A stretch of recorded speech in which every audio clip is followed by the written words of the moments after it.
Comment s'en sortir sans argent? Nous sommes dans une société régie par l'argent. Dès que nous voulons faire quelque chose, nous former, nous déplacer, nous soigner, il nous faut de l'argent. Alors, si nous n'avons pas d'argent ou si nous avons très peu d'argent, tout devient beaucoup plus difficile. Et c'est vrai dans la vie normale. Mais si en plus s'ajoute une épreuve, un choc, si je tombe malade, si j'ai des problèmes psychologiques, de la dépression, si j'ai perdu mon emploi depuis longtemps, alors s'en sortir sans argent devient une véritable gageure, un véritable défi. Dans cette vidéo, je voudrais vous présenter une méthode qui précisément permet de s'en sortir, permet d'avancer, de progresser et petit à petit de régler les difficultés et de réémerger, même si j'ai très peu d'argent.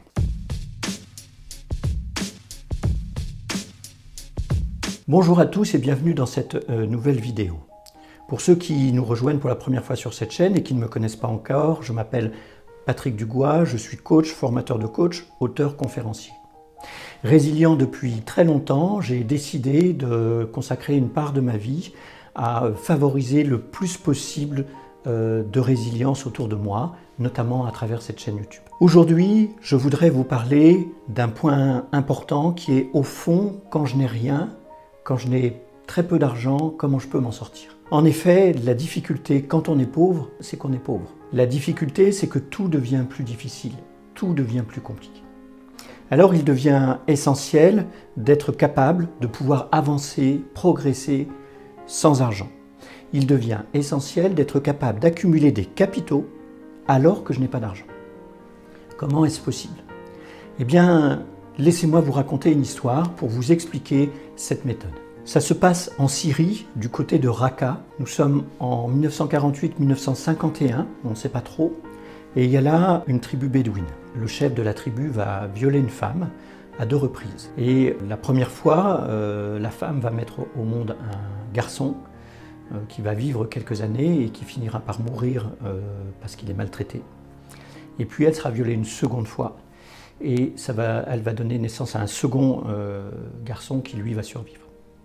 Cette femme mourra peu de temps après. Ce jeune garçon s'appelle Moed. Et ce jeune garçon vit dans la honte parce que sa mère a été répudiée, parce qu'il est issu d'un viol. Et puis, bien qu'il vive dans la honte, il est élevé dans la pauvreté, il est élevé par sa grand-mère, il va néanmoins chercher à apprendre. Et comme il est issu d'une tribu bédouine, il n'a pas le droit d'aller à l'école. Alors il se trouve que par un ami de la famille, un cousin, il arrive à quitter son environnement et à rejoindre Raqqa même.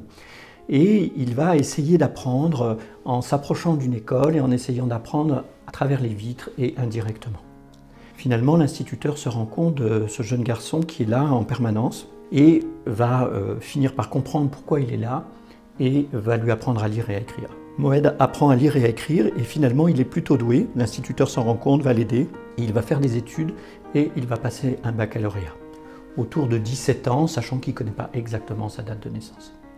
Et puis fort de ce baccalauréat, il va, comme c'est un élève qui est assez brillant, il va obtenir une bourse. Et grâce à cette bourse, il va faire des études supérieures. Il va finir par faire des études d'ingénieur et devenir ingénieur. Grâce à ça, il arrive en France et en France, il arrive avec quelques francs. Ce ne sont pas des euros parce qu'à l'époque, on est encore en francs. Et il cherche du travail, il trouve un travail dans une entreprise. Il travaille quelques années dans cette entreprise, il change d'entreprise. Il y rencontre une personne qui va devenir son ami. Et il finit par quitter cette entreprise pour créer sa propre entreprise, qui fonctionne assez bien dans le domaine de l'informatique, je crois. Et au bout de quelques années, ils vont tous les deux revendre cette entreprise. Avec cet argent, ils vont acheter une nouvelle entreprise dans le domaine du bâtiment, je crois, cette fois, notamment des échafaudages. Moed Altrad a commencé par essayer d'apprendre, ensuite il a une éducation à peu près normale, ensuite il devient ingénieur, ensuite il se met à travailler, ensuite il crée sa propre entreprise, ensuite il la revend et ensuite commence une aventure où il ne va cesser de faire des acquisitions d'entreprises et il va créer un grand groupe qui s'appelle le groupe Altrad. Et le groupe Altrad aujourd'hui représente à peu près 3 milliards d'euros de chiffre d'affaires et Moed Altrad est milliardaire. Pourquoi je vous raconte cette histoire? D'abord parce qu'elle illustre bien le titre de cette vidéo, comment s'en sortir sans argent. Et à partir du moment où Moed Altrad l'a fait, alors d'autres peuvent le faire. C'est un principe de la programmation neurolinguistique, quelque chose que j'ai fait une fois ou quelque chose que quelqu'un a fait, eh bien c'est quelque chose qu'on peut refaire. Ça, c'est la première chose. La deuxième chose, je vous raconte cette histoire parce qu'au fond, qu'est-ce qu'a fait Moed Altrad? Il n'avait rien et pourtant, il a réussi à accumuler des capitaux. Et pour vous expliquer la méthode et le modèle que je voudrais vous présenter aujourd'hui dans cette vidéo, qui va vous permettre de vous en sortir sans argent ou avec très peu d'argent, eh bien, pour vous montrer ça, je vais faire un détour par un modèle sociologique qui nous vient d'un grand sociologue français qui s'appelle Pierre Bourdieu. Alors Pierre Bourdieu, c'est un sociologue réputé, très difficile, etc. Je vais vous présenter quelque chose de très simplifié, donc peut-être que s'il y a des spécialistes qui à un moment regardent cette vidéo, ils trouveront que ce que je dis à tel et tel endroit n'est pas totalement juste.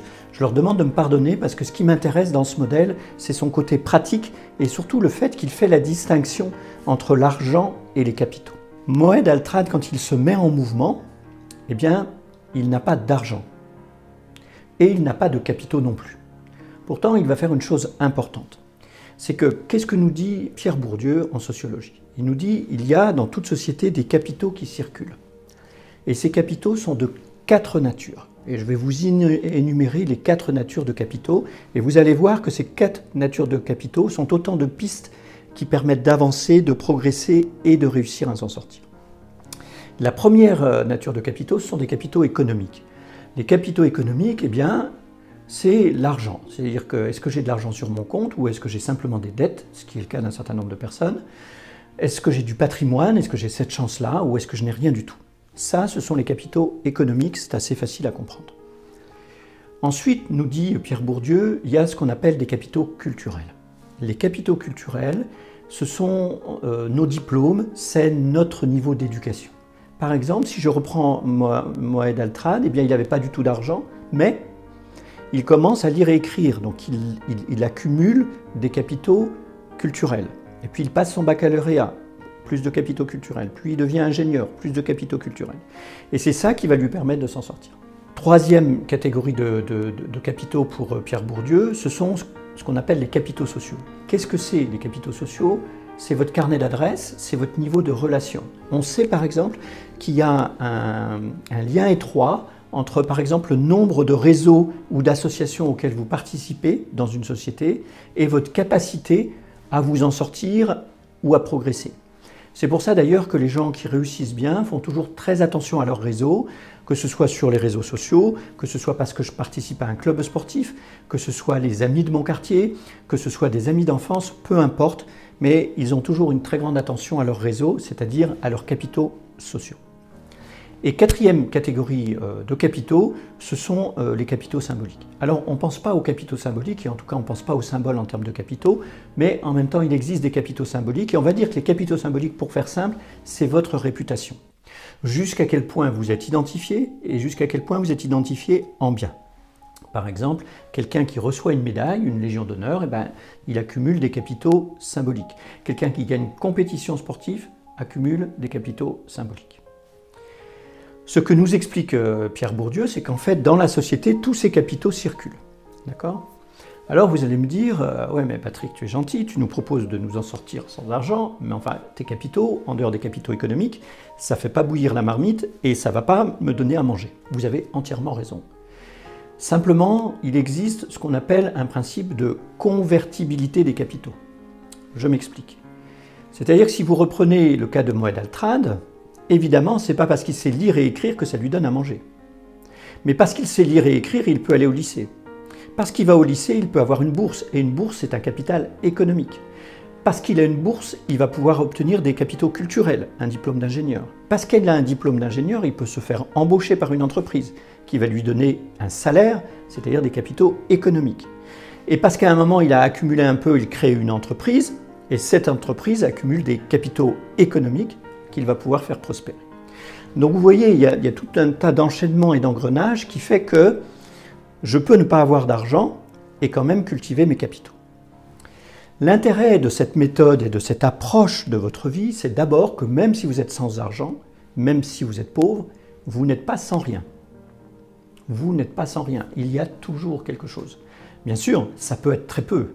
Et ça peut être en termes de réseau relationnel, si j'habite dans un quartier défavorisé ou si je suis très pauvre, je n'ai pas du tout le même carnet d'adresses que si j'habite dans un quartier favorisé parisien et que je vais dans un grand lycée parisien. Ça ne va pas être le même carnet d'adresses. Mais ce qui est important, c'est de se dire que l'approche par les capitaux nous permet de nous dire que je ne suis pas bloqué. Parce que ce qui est terrible dans une société où on a le sentiment que c'est l'argent qui drive tout, c'est que du coup, si j'ai plus d'argent, je suis condamné. Et je ne vais pas pouvoir m'en sortir. Or, ce que nous enseigne l'histoire de Moed Altrad, c'est que je peux m'en sortir sans argent. Et il n'est pas le seul.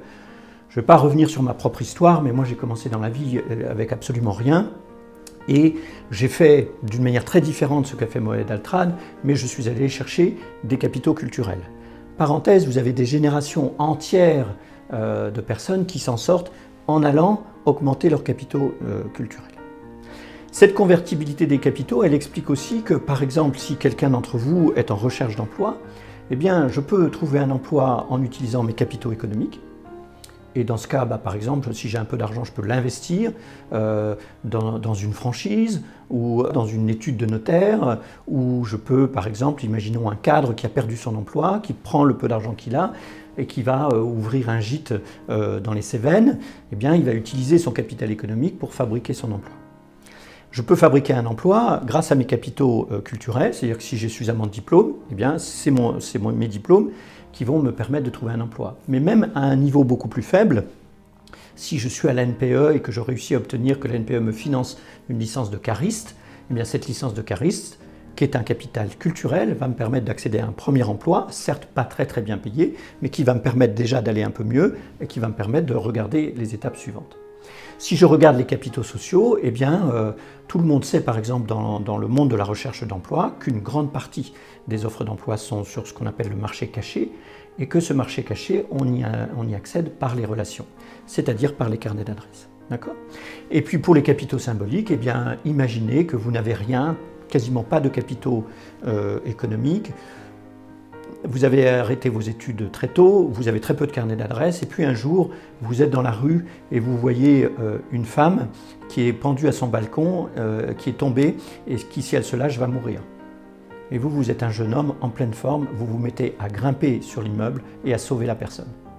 Ce que je vous raconte là, c'est un fait divers qui a eu lieu il y a quelques mois, et cette personne, l'ensemble des médias ont parlé de ce jeune homme, ça lui a permis d'accéder à un certain nombre de relations, etc. Je ne sais pas ce qu'il en a fait, mais il avait là un certain nombre d'ouvertures, et ce capital symbolique, c'est-à-dire son courage et sa générosité, qui avait été identifié à cet endroit-là, eh bien, il peut être transformé en capital relationnel ou même en capital économique. Vous voyez bien que cette manière de regarder les choses, le monde, ça réouvre les perspectives et ça m'empêche d'être enfermé dans ma difficulté. D'accord ? Alors, évidemment, une fois que je vous ai raconté ça, la question, oui, mais Patrick, comment je fais ? Parce que moi, j'ai rien, j'ai que des dettes, j'ai pas fait d'études, comment je vais m'y prendre? Donc là, maintenant, je vais vous donner un exercice qui va vous permettre de commencer à vous mettre en mouvement pour commencer à accumuler des capitaux. L'idée centrale qu'il y a à travers ça, c'est qu'il y a toujours quelque chose à faire. Il y a toujours un endroit où vous allez pouvoir travailler. Donc vous allez prendre tout simplement, après avoir vu cette vidéo, une feuille, et vous allez faire 4 catégories, 2 colonnes et 4 catégories. Les capitaux économiques, les capitaux culturels, les capitaux sociaux, et puis, dernière catégorie, les capitaux symboliques. Et déjà, vous allez aller regarder et écrire ce que vous avez. Alors certains d'entre vous qui regardiez cette vidéo, vous allez dire « moi j'ai rien ». Ça n'est pas vrai. Vous n'avez pas rien. Je vous en conjure, prenez du temps, regardez et cherchez, et vous allez voir qu'il y a des choses, peut-être qu'il y a des cases qui vont être presque vides, d'autres qui vont se remplir davantage, mais si vous y prenez du temps, vous allez vous apercevoir « ah oui, mais moi j'ai pas du tout de relation ». « Ah oui, mais vous voyez personne dans votre quartier, vous n'êtes jamais sur les réseaux sociaux ». Voilà, c'est très rare, ça existe malheureusement, hein, que des personnes n'aient rien du tout. Bon, ça peut exister. C'est très rare. Vous voyez, si je reprends le cas de Moed Altrad, eh ben, il y a un cousin qui lui permet d'aller à Raqqa. À Raqqa, du coup, il y a un enseignant qui va l'aider. Et si vous regardez autour de vous, même si vous avez le sentiment qu'il n'y a personne, il y a toujours quelqu'un. D'accord ? Donc, vous allez prendre ces 4 catégories et puis vous allez les remplir. Une fois que vous avez fait ça, il y a un autre travail à faire qui est le suivant, qui est vous allez regarder dans quelle catégorie vous avez le plus de choses. D'accord ? Parce que vous avez deux stratégies. Vous avez la stratégie qui va consister à essayer de créer des capitaux là où vous n'en avez pas. Mais vous voyez bien que si vous n'avez pas de capitaux économiques, si vous n'avez pas de patrimoine et que vous n'avez quasiment pas d'argent, si vous n'avez quasiment pas d'argent, c'est probablement que vous n'avez pas de travail. Donc c'est pas en vous disant d'augmenter vos capitaux économiques, c'est une impasse. Donc il faut aller ailleurs. Et là, il faut aller regarder les capitaux culturels. Il faut aller regarder, est-ce que, grâce au droit à la formation, puisque maintenant tous les Français ont droit à la formation, vous pouvez avoir une petite formation, peut-être par Pôle emploi, peut-être par une association. Et puis, ce n'est pas forcément une formation diplômante, c'est peut-être un premier stage qui me permet de faire quelque chose. Peu importe. Mais je vais aller regarder déjà ce que je peux augmenter. Ça peut être du côté des relations, ça peut être du côté des capitaux culturels, et ça peut être du côté du capital symbolique, parce que par exemple, vous pouvez me dire, oui mais moi je grimpe pas sur les immeubles et j'ai jamais gagné de grandes compétitions sportives, etc. Oui, c'est vrai, mais peut-être que vous êtes reconnu dans votre quartier pour être très généreux, ou peut-être vous êtes reconnu dans votre quartier sur le plan symbolique comme étant très débrouillard pour trouver une solution à un problème. Donc en réalité, il y a toujours quelque chose. Donc dans cette colonne, vous remplissez. Une fois que vous avez rempli, vous allez choisir stratégie 1, j'essaie d'aller là où la case est la plus vide. Stratégie 2, j'essaie d'amplifier là où la case est la plus pleine. Si vous regardez Moed Altrad, il a plutôt rempli là où la case était la plus pleine. Il n'avait pas d'argent, il n'avait pas de capital symbolique et quasiment pas de réseau. Et donc, il est allé méthodiquement augmenter les capitaux culturels. Et à un moment, le niveau des capitaux culturels se transforme en capital économique, donc il a une case qui se remplit. Et puis comme il commence à être chef d'entreprise, évidemment il commence à avoir un réseau beaucoup plus important. Et là il va pouvoir, et maintenant qu'il a réussi, il a des capitaux symboliques importants, il est propriétaire d'une équipe de rugby, il a été mobilisé à un moment pour faire un rapport pour le gouvernement sur l'insertion des jeunes. Voilà, il réalise beaucoup de choses, il s'est présenté aux élections municipales, il a des capitaux symboliques importants. Mais au début, il n'y a pas de capitaux symboliques, donc il y a une accumulation progressive. Donc vous allez choisir votre stratégie et choisir la case sur laquelle vous allez travailler, mais en tout cas, l'exercice vous permet de n'avoir aucune possibilité qu'il n'y ait rien du tout. Et c'est ça le plus important, c'est-à-dire de garder l'espoir. Parce que c'est parce que vous allez garder l'espoir et que vous allez toujours trouver un endroit où travailler, où par un effet qu'on appelle l'effet cumulé, petit à petit, il y a quelque chose qui va se construire et petit à petit, vous allez vous retrouver avec une situation qui s'est nettement améliorée. Il va falloir un peu de patience, ce qui n'est pas facile quand on est dans la difficulté, c'est encore moins facile que quand tout va bien. Il va falloir un peu de patience et surtout, et je l'ai déjà dit dans d'autres vidéos, de la régularité, de la régularité, de la régularité. Lire un livre, rencontrer quelqu'un, faire une formation, accumuler les capitaux, les convertir et s'en sortir. J'en ai terminé pour cette vidéo. Je vous rappelle que si vous ne l'avez pas encore fait, vous pouvez cliquer sur la cloche pour être tenu informé des prochaines vidéos. Vous abonner parce que c'est important qu'on fasse grandir la communauté de ceux qui s'intéressent à la résilience. Et je vous donne rendez-vous dans une prochaine vidéo.